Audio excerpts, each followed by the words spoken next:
Delight yourself in the Lord, and he will give you the desires of your heart. Psalm 37:4. Thanks for tuning in to Mountain Mover Outdoors. This is a longer video. It includes our entire Kansas experience, which is a lot. It really is a testament to how good God is. So we hope you enjoy. Hey guys, it's Autumn and Sam here with Mountain Mover Outdoors. Take number like 47. I can't get it right. The road.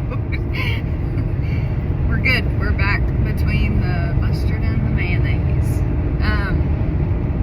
We're on our way to Kansas to fulfill a lifelong dream of bow hunting in the land of giants. We're super pumped about it.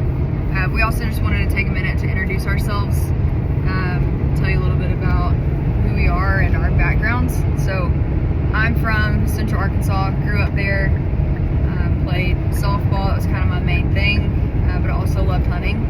It's something that my dad and I always did together. I got out of hunting a little bit when softball kind of took over around the end of my high school career into the start of college.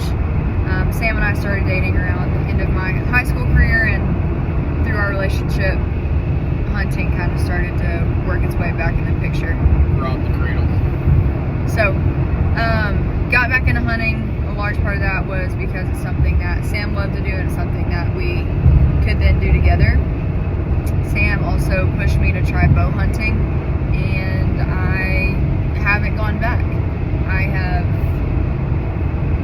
taken my licks and grown through this bow hunting life, and I'm sure there will be plenty more, but I love the challenge of it. It's been a ton of fun, and I just can't see hunting any other way now. But played softball at the University of Arkansas after that. Went and taught for a year. That's what my degree's in. That lasted a year, and I couldn't stick with that. We then started a coffee business called Brew Six. Get it? Music, brew. Sam loved it. It was a lot of fun. He did not love it. That lasted about a year, and then we came back to Central Arkansas and just kind of fell into doing some training, some softball and baseball training. That was the next door that God opened for us, and just really provided financially for us, but also provided a lot of lives that we've been able to impact. So after a year of starting that, we opened Apex Athletics, and that's what we do now. That's what our full-time job is, training kiddos, softball and baseball for the most part, with some other athletes on the speed and strength side of things.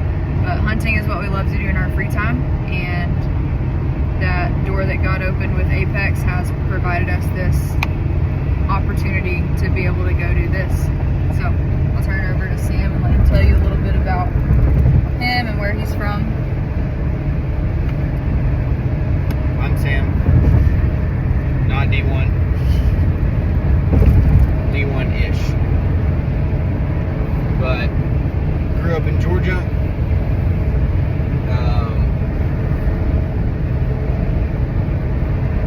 Always deer hunted. It's always been a part of growing up. And when fall hit, it was football practice, Friday night football, and then deer hunting Saturday.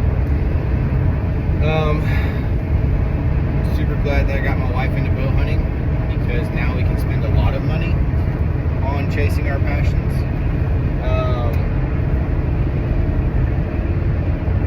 But wouldn't have it any other way. We've been able to really enjoy God's creation and experience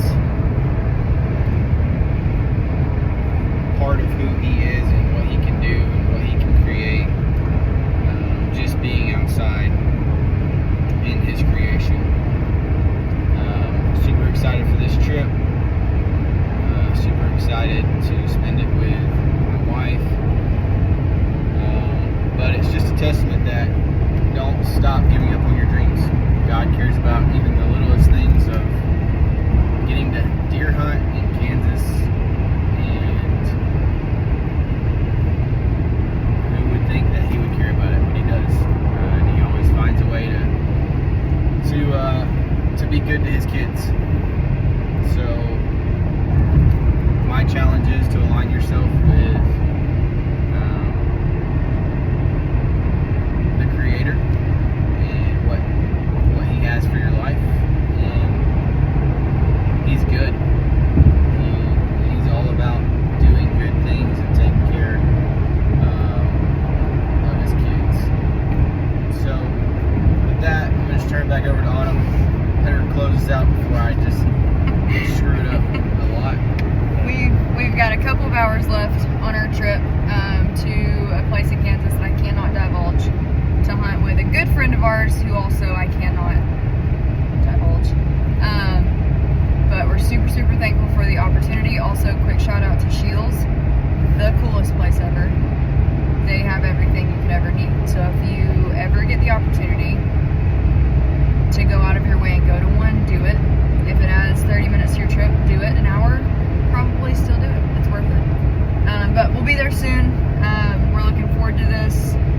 We'll get as much content and exciting little things along the way as we possibly can, and hopefully get a big deer for each of us. Also, shout out to Sam for his birthday. The birthday trip. Alright, thanks for tuning in. You think they're going to sponsor us now? Maybe. We made it to Kansas. We are at the house we're staying at for the night. I just gave Sam his birthday present. So in turkey season, Sam disconnected his binoculars so that he could take them out of his bino harness and look. Well, then he went to sneaking on a turkey. Binos fell out of his harness. We looked real hard, couldn't find them. So he's been without binoculars since turkey season. And this man loves a good pair of binoculars. So for his birthday, Sam has upgraded to Maven. Sam did not know he was upgrading to Maven. I made this decision for him. Sam will not lose these, or his next pair is from Temu. If you want to sponsor me and send me a pair, totally fine with that. Apex, we're going up on our rates. But we're gonna get some sleep tomorrow. We get after the hunting activities.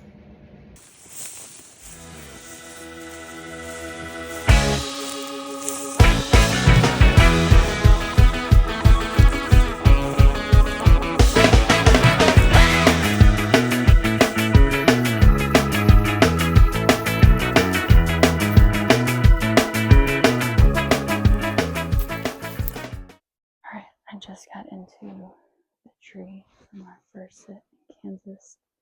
We got in pretty late. Our buddy had some guys leave today and they ended up going to look for a deer that the guy shot last night, and I didn't have any luck, so it's kind of late, but wanted to get in a tree and go ahead and get a sit under my belt. So here we are. This is completely different than anything that I've ever hunted, being that I've only hunted in Arkansas. So I'm on the edge of a cornfield. I've got a couple of directions that the deer tend to come from here. I feel super exposed, so I'm gonna have to be more still than normal, but so excited to be here. So thankful that God has given us this opportunity, and thankful for our friend that we're hunting with. Again, I'm not going to expose him to the world, but we're super thankful for him. He and Sam are going to go scout a little bit, I believe, since Sam's going to be doing the public land stuff. So I'm going to show you the area, and then I'm going to sit back and try to be undetectable.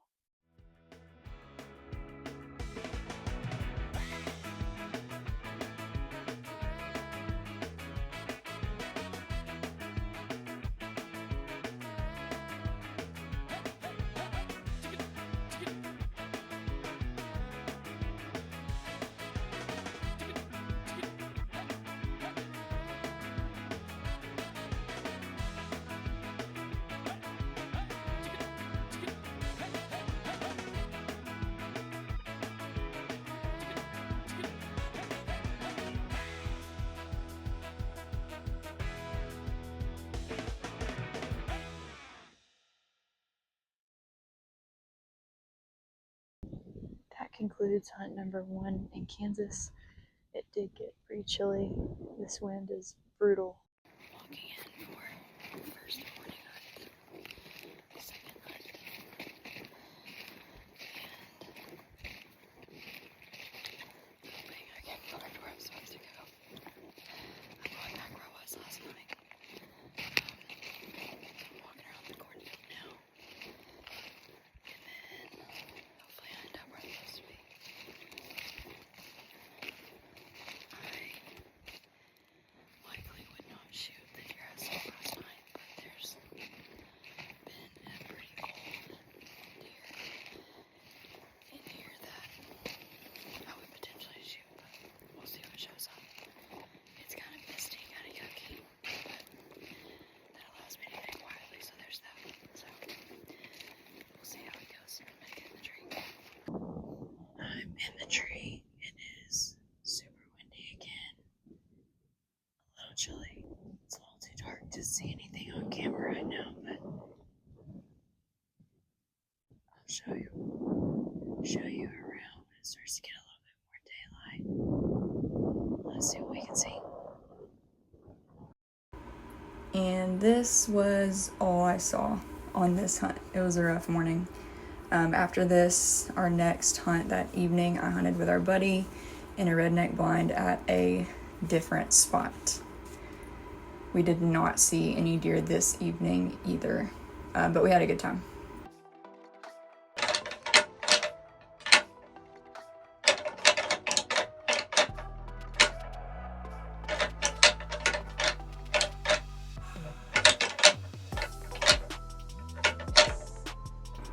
And you know I can't go a full week without hitting the gym, so while I was in town, I paid for a week-long membership, and during the middle of the day, I went and got a lift in.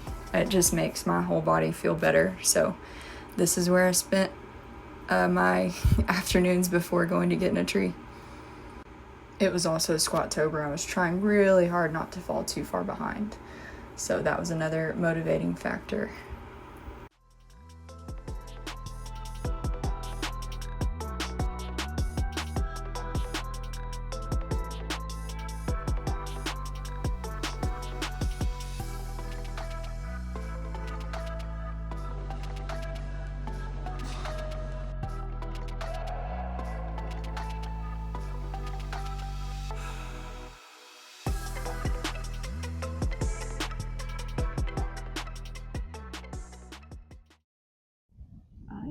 In the stand. I guess this is the 4th hunt in Kansas. Sitting on the edge of a cornfield overlooking like a creek area. Super pretty spot. I'm hunting a buck that has split G2s. It's pretty cool looking. The wind's blowing super hard. It's cooled off quite a bit. Hey, it should be a good hunt. It smells like buck in here. Every time the wind gets going, I can smell them. So hopefully it's good movement. The wind is blowing in my face from the area that hopefully they'll go into. But I'm gonna have to keep an eye out on the edge of this cornfield as well. So I'm gonna show you around and sit here and wait. Let's do it.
couldn't hardly get my camera turned because the deer that I was hunting did slip in down the field edge, and it kind of surprised me. So you can see him kind of come into view.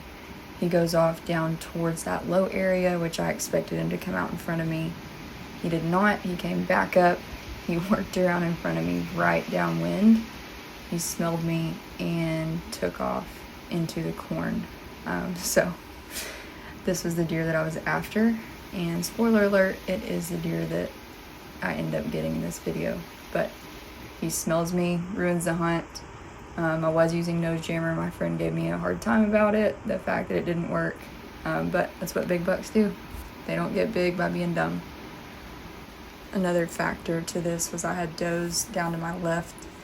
And when I got my bow and stood up, one of them caught some movement and ended up leaving. I think if he would have seen does in there at the feeder, he probably would have gone in when he walked down the hill.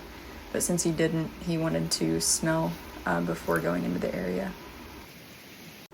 So moving on to another hunt, the next morning hunt at a different spot.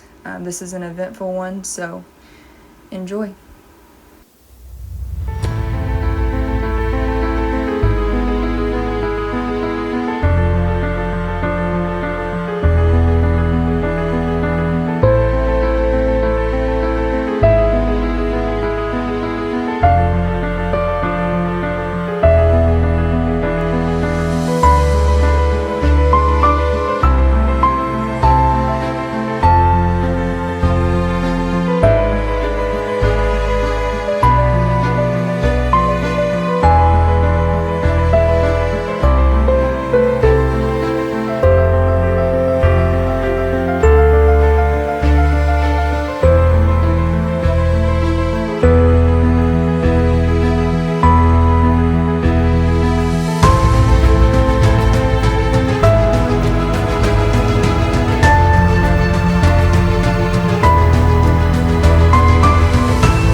This was probably one of the coolest hunts that I've ever had.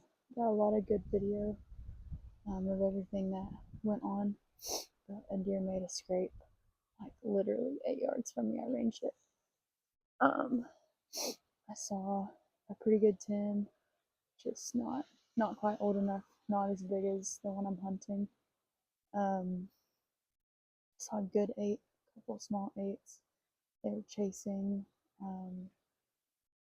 It was just super cool. Really good movement. It's windy as heck here in Kansas. You can hear it. But I'm about to walk out get some breakfast, get some coffee, recoup, and get back after them tonight.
Alright, up to this point, Autumn's been the star of the show, and you've seen most of the footage from early on in her first initial hunts of the week. A lot of my time early on in that week was spent scouting public land, trying to figure out where I wanted to set up, what winds were good for which spots, and where the crops were, and just how I was going to approach hunting the rest of that week.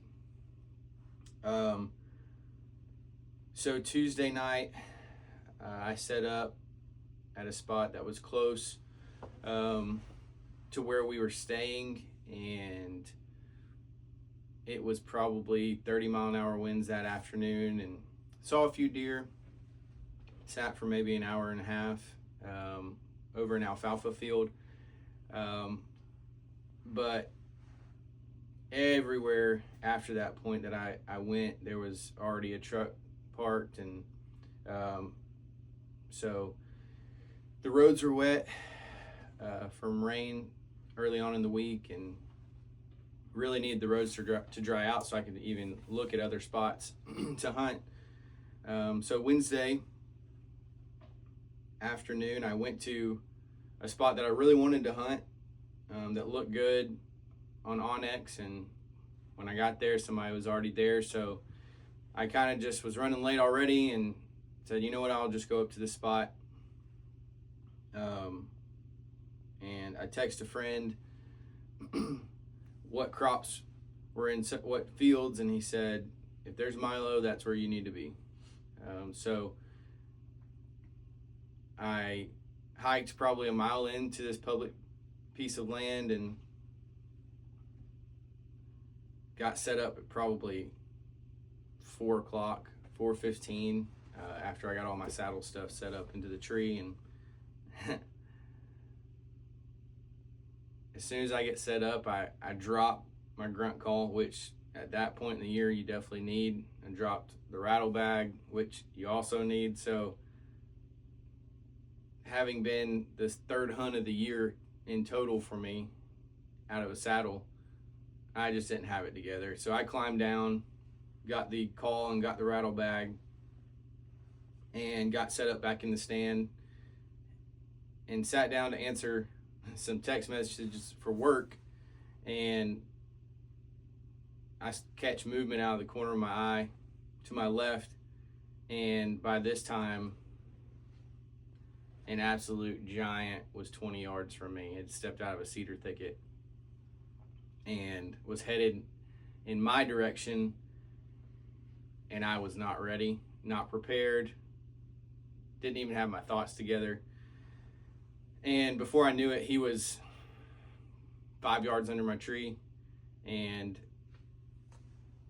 I needed him to take probably 3 or 4 more steps to present a shot. And in the process of leaning to my left to try to get a window to shoot,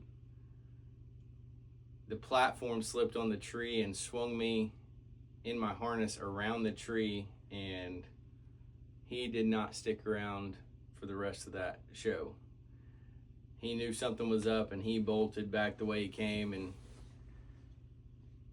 my bottom lip came out, and I was pouting and punching myself in the face, and just knew I had messed up the opportunity that I really had been hoping for my whole life.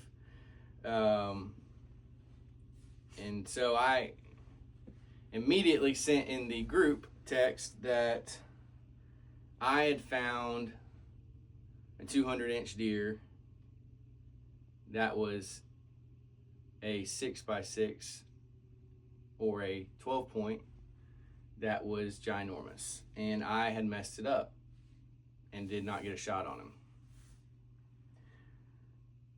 Well, I get a phone call that says, "Are you sure he was that big?" And in my head, absolutely, I was sure.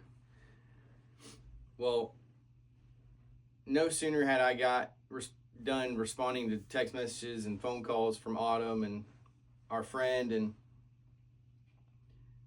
4 does pop out of that same cedar thicket, and they're in the milo field eating, and all 4 of them turn their heads up and look behind them, and this guy comes trotting out, checking all of them in the field, and I, again, wasn't ready. I wasn't prepared in my head for that moment. But regardless, he was chasing around and was far enough away that I had a short video with my phone, and immediately put it away after that video because he was coming back over the fence to chase him hard, and they were running the field, and the does hopped the fence, and he was getting ready to hop the fence, and instinctively I drew, put the pin on him, and shot. All a whirlwind, and he got out of there pretty quick, but looked like he was hit pretty good. And I mean, that's within an hour and 15 minutes of being in the stand, which it doesn't always happen that way, and I'm truly blessed that it did. But after that moment, I called the group back and said, I shot him. And the question was, well, was he as big as you first thought in the first time you saw him? I said, no. He's a 10-pointer, but he's huge. He's really, really big. He's not 10 points. There's 1, 2, 3, 4, 5, 6, 7, 8. So obviously the buck fever and the adrenaline got the best of me. But heck of a consolation prize. So I get out and get back to the vehicle and drive home and wait for everybody to show back up. And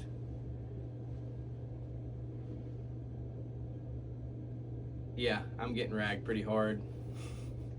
We go pick up the deer. We're tracking it, and we get there. Sam got whacked in the face with a limb on the way, so when we finally get to the deer, he can't even you can't even see. His contact got moved out of the center of his eye, and we roll up to it, and our friend said, "It's an 8."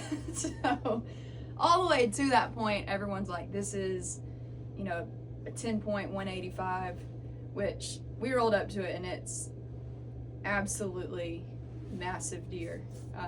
Freaking huge 8-point. Scores around 150. We need to redo it and make for sure. There may be a little bit more on top of that, but that's a massive 8. So it was funny, just because that's a really good Sam story. But it's a absolute Kansas giant of an 8-point, and on public land, and within an hour and a half, and on hunt number 2. So it's made for some pretty funny jokes, but well worth it. One I'll never be able to live down, but we're working on video skills too, so I've attached a camera arm to him when he walks around from this point forward, so you just have the well embellished story to go along with it this time, but next time it'll be on video. So it went from 200 12-point to a 185-inch 10-point to a 150-inch 8-point. So there you go. It's my story, and I'm sticking to it.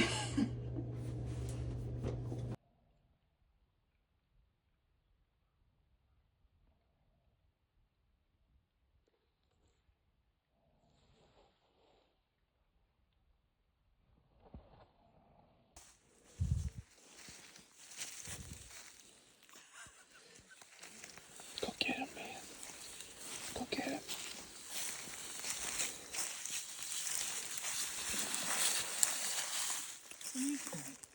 It was a 6x6.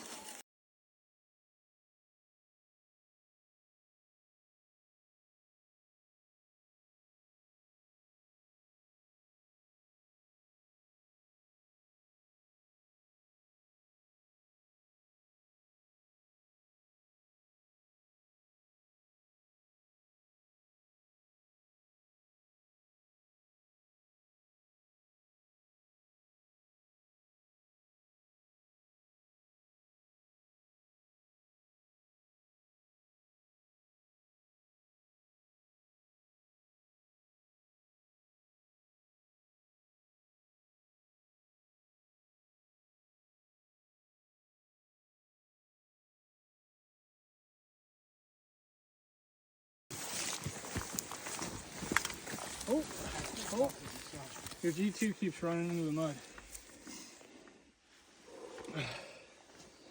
Wow, Sam. I can't wait to field goal kick you in the nutsack for this. I'm gonna make Autumn hold him. I'm getting a 5-step approach.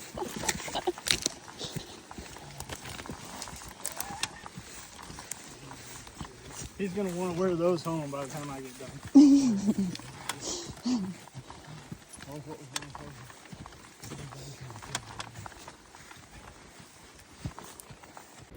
Here is Sam's Kansas giant. Now we get into my next day of hunting, starting with the morning hunt and then rolling into the evening hunt.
obviously I do have a ton of video footage from their first time out to Kansas and our second time out to Kansas. But one thing I didn't get the very next night is when I went in to hunt this guy. On the way in, something that I did that I think helped a lot is on my way in I was spraying doe and heat on the corn stalks, and I also had the VS1 on the toe of my boot and the heel of my boot to kind of help get some scent in there that a deer would be interested in and cover up my scent a little bit. So I did that on my way in, and then that evening, this guy's the only deer that I saw. You'll see the video of him come in. There is a video where he presents a shot and then I shoot. On what I believe happened is on my follow through, I hit my camera arm, so you miss where the shot hits. In my mind, I hit him back and kind of middle of the body. I watched him run off hard, but he went uphill. I got down and started tracking. I found the arrow in the direction that he ran, covered in blood, but didn't necessarily look like great blood. I could tell it wasn't lung blood. So we looked for a while, did not find really any blood in the direction that he went. So the next day we paid a tracking dog, only to come up empty-handed. And then 3 hours later, you'll see the pictures, he shows up on camera. So less than 24 hours later, the deer I shot showed back up with a wound high and basically front to back in a perfect position, but high under the back strap. So I think he may have ducked a little bit. I can't tell for sure because I don't have the video footage of the actual shot. But that was my very next evening. It was heartbreaking. It rocked my world pretty good. It was a moment that I had been preparing for and felt really prepared for. A moment that I had prayed for, and it just was a huge letdown and disappointment. Dealt with a lot of just questions, frustrations on why it didn't come together, some doubt in myself and abilities on the situation, but our friend is the best, and he invited us to come back out in November. So that's the rest of the footage. Let's get into it.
Second sit in Kansas round 2. I am on the ground. By choice, I didn't fall. But it is so windy. And I was shooting, and I was having a really hard time getting my arrows to fly correctly. So I was good at close range. So what's gonna have to happen tonight is this deer's gonna have to be close. So we'll see. I almost just didn't tell him, but I'm here. I'm gonna be in the woods. Can't see him if you're not out here, so that's what's up.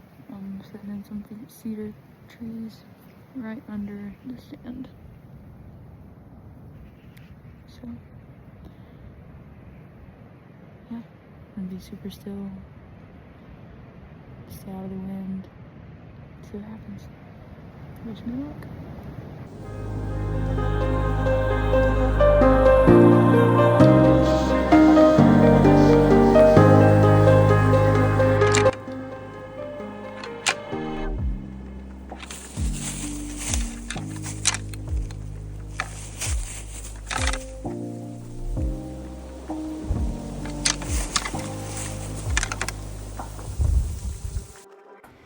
didn't see anything that evening, so here we are in the next day.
Just didn't see any shooters on that hunt, so moving on. This was another evening in a different spot.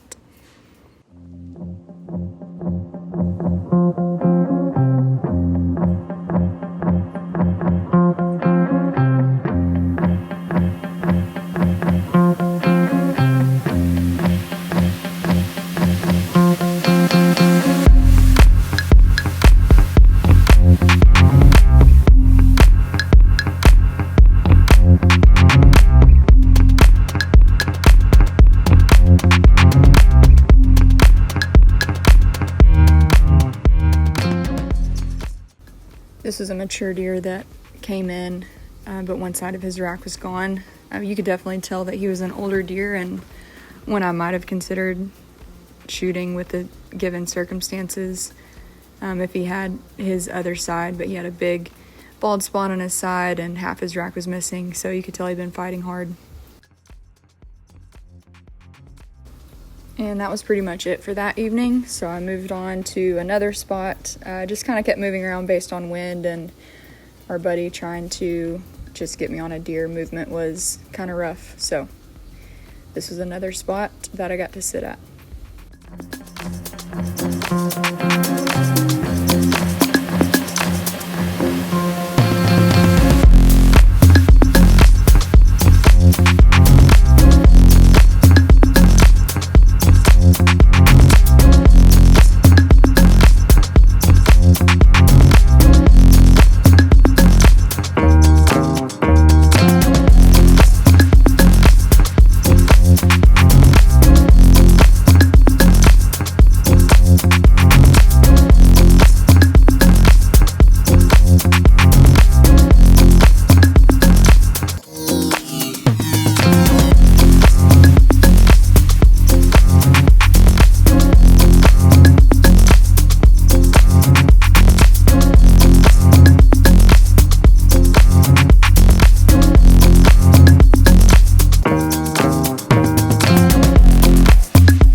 This post popped up on the morning of the hunt, and it was just a good reminder that God cares about the little things. And then this is something Sam sent me while I was sitting on the ground.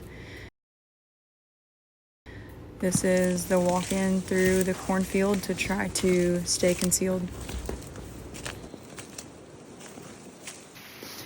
The deer I shot has been back at the spot constantly.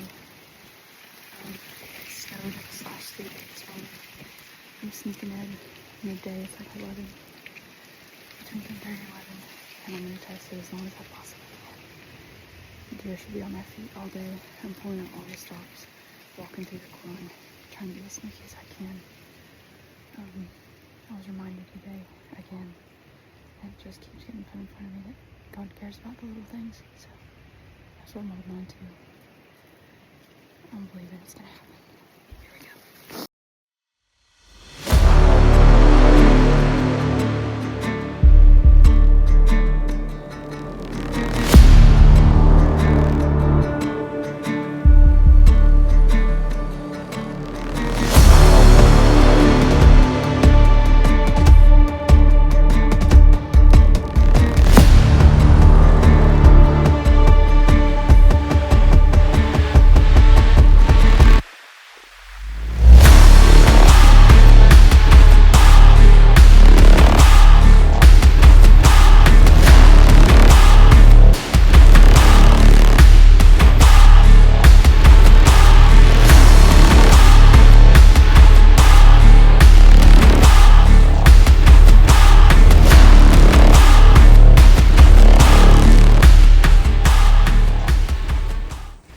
I apologize for the video quality, but this is where he enters. Right there across the bank. Over there you can kind of see him walking around. That is him checking where the does were at, feeding around a little bit.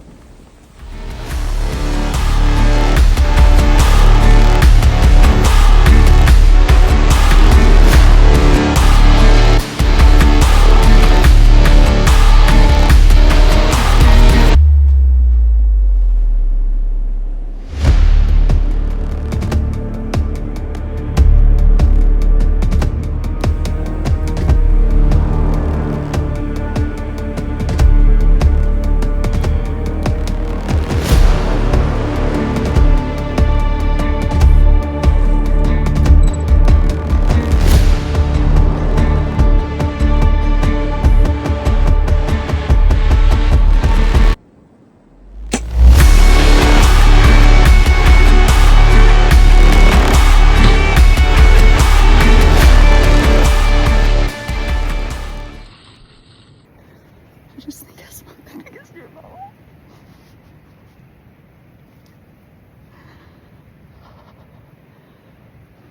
I think I smoked it. I could see blood coming out his mouth. I think I heard him crash over here. Alright, as I get down to go check for blood, this is where I was set up. Just wanted you to see where it was I was hiding. I was tucked right in there. Right. Alright, let's go see down here. Based on the video, I made a really good shot. And he hauled booty out of there. So let's see. My phone's about to die, so hopefully we can get on this pretty quick. There's my arrow. Completely covered. Sever did damage. He ran around this tree here. So let's see what we can see. Oh yeah. Oh yeah. We're good. We're rolling with a lot of blood. There it is. There it is. I know he crossed the creek. I'm gonna give my phone a rest so that it'll make it for the recovery. So I'll tune back in. I'm talking about just absolutely spraying blood. Severs, 2-inch broadhead. Unreal. Yeah, money. This is where he crossed the creek. I can see blood on the other side, so I gotta slide down here.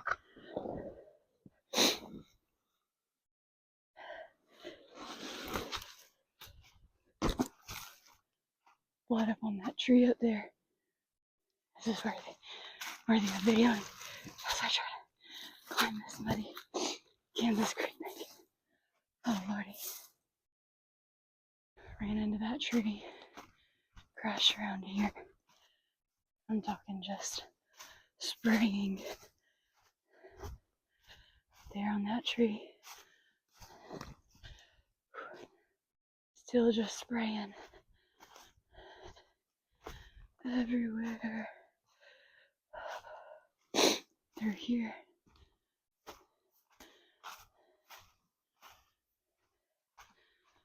Here. I see him, guys. I see him.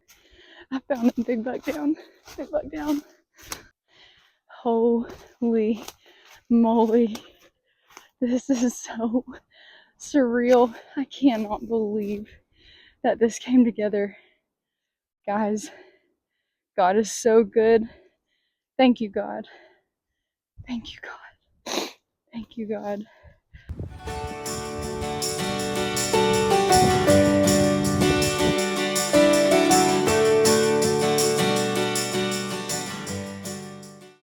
So Kansas round 2, we come back out the week of Thanksgiving. On our little hiatus back at home, I practiced long shots. So at the time that I shot this year, the first time, 40 yards was my furthest pin. That was the furthest shot that I would ever practice. So obviously when he's out there at 37, 38 yards, it seems like a pretty good poke. So when I went home, I practiced mostly 50 and 60. So everything further than what I was comfortable with, which made those 40-yard shots seem a lot more simple. Also in the time at home, I went hunting and shot a doe just to kind of walk back in. So came back Thanksgiving week. I hunted hard every day, morning and night. Had a lot of really bad hunts that week, really slow. I would get back, Sam and our friend would ask, what'd you see? 1 deer. Next hunt, some turkeys, no deer. Next hunt, some crappy bucks, some does. So it was a really slow week, but to be honest with you, I was in the best headspace that I'd probably ever been in. And the time at home, I also just took some time to work on myself, my mental space, and God did a lot of work on my heart, reassuring me that he cares about the little things. We had some other stuff going on in our business and just some things that were bigger, and knowing that he cares about those things, then it makes this stuff seem minute. And I also had settled in my heart that it was a blessing to even have the opportunity, even if I didn't come home with the prize. So I really did stay in a good headspace that week. It came time for the hunt. It was Saturday morning. We woke up and it was sleeting.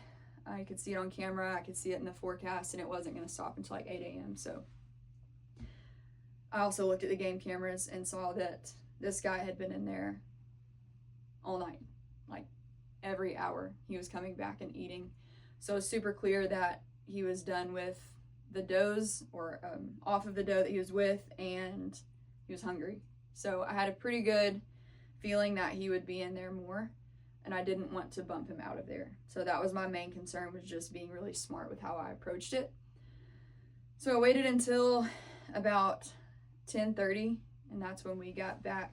That's when I got back in there, and I walked in 20+ mile-an-hour winds, 40-mile-an-hour gusts. The snow was being blown across these cut cornfields, and my plan was just to sit as long as I could possibly stand it. So I think I got set up around 11,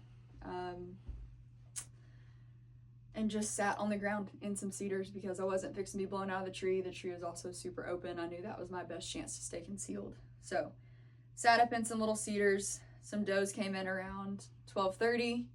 They set up on the bank on the back side of the feeder after about 30 minutes of seeing them the first time, and they stayed in there the whole night.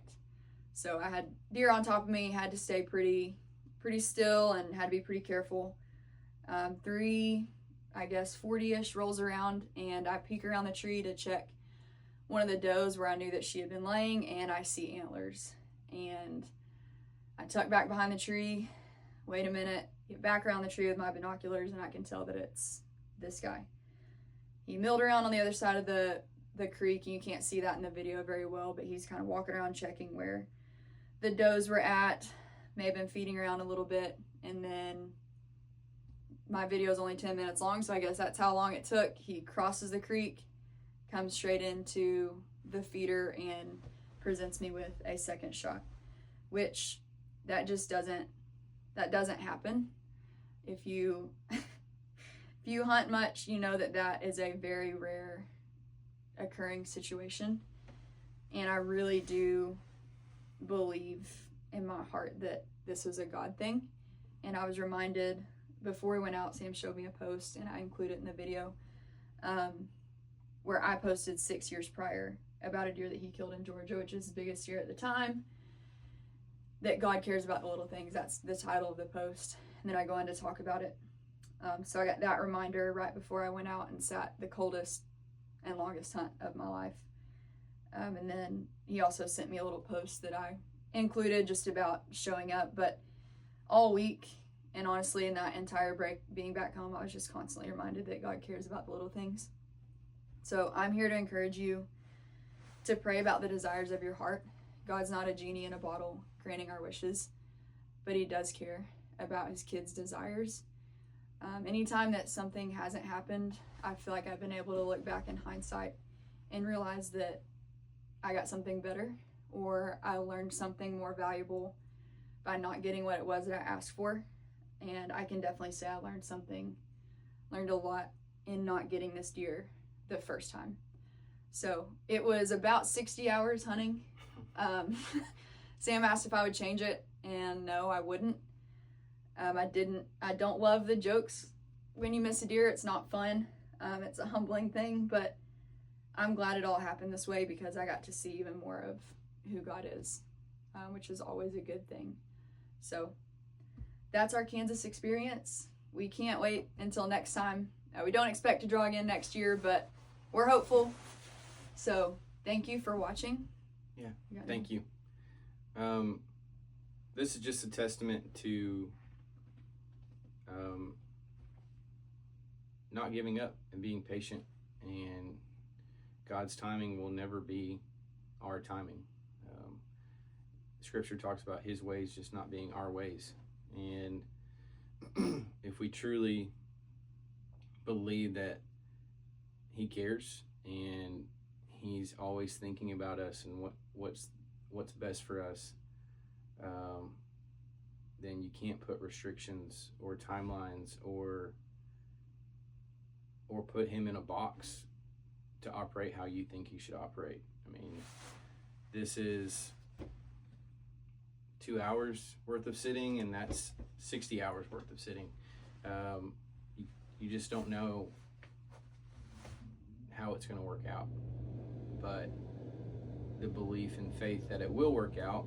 These are just deer, but anything in life, the belief and faith that God's going to work it out.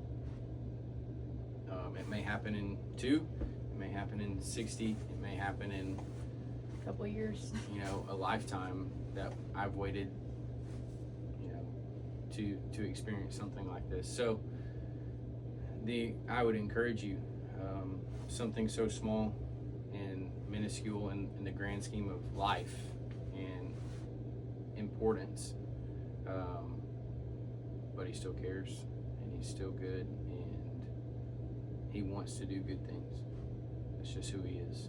So a lot of lessons learned, a lot of moments for us together to build our faith in things that are to come in our lives, and glad that we were able to share them with you, so that if that's what you needed to hear, I hope that you heard it, and I hope that it's an encouragement to you. So Thanks for watching Mountain Mover Outdoors. That's who he is. That's what he does. He moves mountains. That's all we got for now. We'll see you next time. see you. Not only so, but we also glory in our sufferings, because we know that suffering produces perseverance, perseverance character, and character hope. And hope does not put us to shame, because God's love has been poured out into our hearts through the Holy Spirit who has been given to us. Romans 5:3-5.